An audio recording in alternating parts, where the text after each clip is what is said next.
सो एक होर मुद्दे की गलबात करन जा रहे हैं वैरिकोस वेन के उपर। तो मेरे नाल इस टाइम ने डॉक्टर अखिल मोंगा जी, सत श्री अकाल। सत श्री अकाल जी। डॉक्टर साहब, आई थिंक हुण दी जनरेशन दे विच भी वो चीज़ आ चुकी है कि वैरिकोस वेन्स जिहड़ियां ने वो हर एक नूं परेशान कर रहियां ने। सो ये हुंदा की है, ਇਹਦੇ ਜਿਹੜੇ सिम्पटम्स ने वो की ने ते कित्थों ਇਹਦੀ स्टार्टिंग हुंदी है? ठीक, बेसिकली वेन्स हमारे शरीर का एक नॉर्मल हिस्सा है। जो फ्रेश खून आता है वो आर्टरी से आता है और इस्तेमाल होने के बाद वेन से वापस हार्ट की तरफ जाता है। वेरिकोज वेन्स हमारी मेनली लेग्स में बनती हैं, बिकॉज लेग्स में जो खून है वो ग्रेविटी के अगेंस्ट ऊपर जाना है हार्ट में वापस। इसीलिए हमारे शरीर में भगवान ने कुछ वेल्व्स बनाए हैं इस वेन्स में, जो हेल्प करते हैं कि खून ऊपर की तरफ जाए, वापस नीचे ना जाए। पर जब कोई इंसान लंबी देर खड़ा रहता है, जिसका काम इस तरह से है, जिसके घर में ऐसी प्रॉब्लम है, लेडीज़ में प्रेगनेंसी के बाद, ओवरऑल भी मेल और फीमेल्स में लेडीज़ में ये दिक्कत ज़्यादा रहती है, जिनका काम 8-10 घंटे खड़े रहने का है या भारी वज़न उठाने का है, उसमें जब वेल्व्स पे प्रेशर पड़ता है तो कई बार ये वेल्व्स ख़राब हो जाते हैं।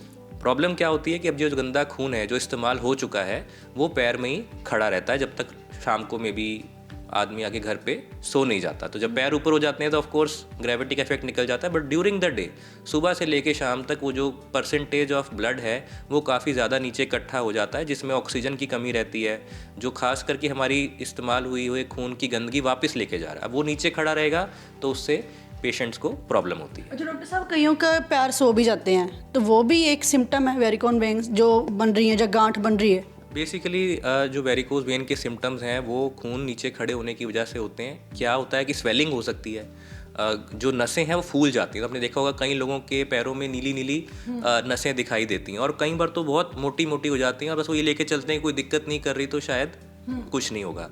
पर कई बार लोगों को उस वजह से पैर में कालापन आना शुरू हो जाता है, खारिश होनी शुरू हो जाती है, तो बहुत से लोग उसे डर्मा की प्रॉब्लम, स्किन की प्रॉब्लम लेके चलते रहते हैं और वहाँ दिखाते रहते हैं। तीसरा, पैर में भारीपन आना शुरू हो जाता है, गंदा खून खड़ा है जिसमें ऑक्सीजन भी नहीं है, तो ऐसा लगता है जैसे कि पूरा दिन ही क्रैम्प्स जैसा महसूस होता है। तो ये जो प्रॉब्लम्स हैं, क्योंकि ये बाकी चीज़ों के साथ ओवरलैप करती है, किसी को लगता है शायद मेरे जॉइंट्स में पेन है, किसी का मेरा बैक का पेन है, तो उस वजह से लोग उस जगह दिखाते रहते हैं और ये नहीं सोचते कि शायद मेरी वेन्स में या खून की नसों में दिक्कत है। अच्छा डॉक्टर साहब, हम सोल्यूशन पे तो आएंगे, उससे पहले ये बताओ कि वेरिकोज वेन्स जो हैं, ये जो प्रॉब्लम है किस एज में आती है वैसे मेन?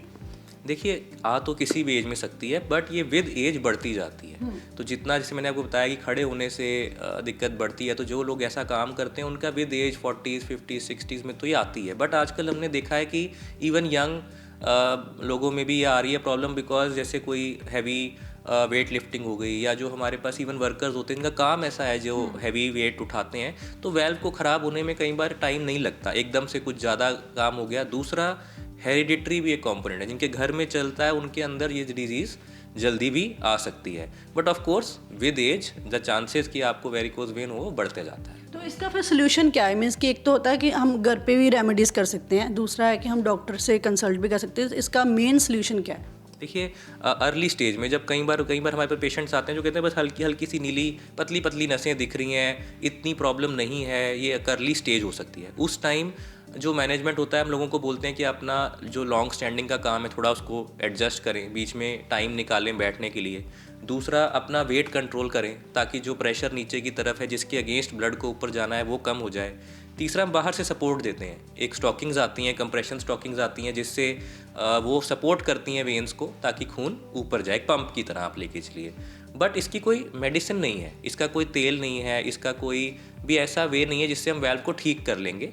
ये ज़रूर है कि हम उसको फर्दर ख़राब होने से रोक सकते हैं, अपना जो लाइफस्टाइल चेंज कर सकते हैं अगर हमें अभी ज़्यादा प्रॉब्लम नहीं है। बट अगर प्रॉब्लम शुरू हो गई हैं, जैसे खून की नसें फूलने लग गई हैं, किसी किसी को उससे ब्लीडिंग भी हो जाती है, घाव बन सकता है, कालापन आ सकता है, खारिश शुरू हो जाए, पैर में भारीपन शुरू हो जाए, तो उसके साथ जूझने का कोई फ़ायदा नहीं है।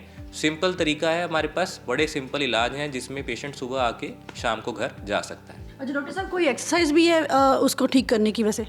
ये ठीक करने की नहीं है, बट उसको कंट्रोल करने के लिए ज़रूरी है। जैसे अगर दिन में आपको खड़ा रहना ही पड़ता है तो घंटे 2 घंटे बाद हम थोड़ा सा पैर ऊंचा कर सकते हैं, जिन एक्सरसाइजेज में पैर ऊपर होता है।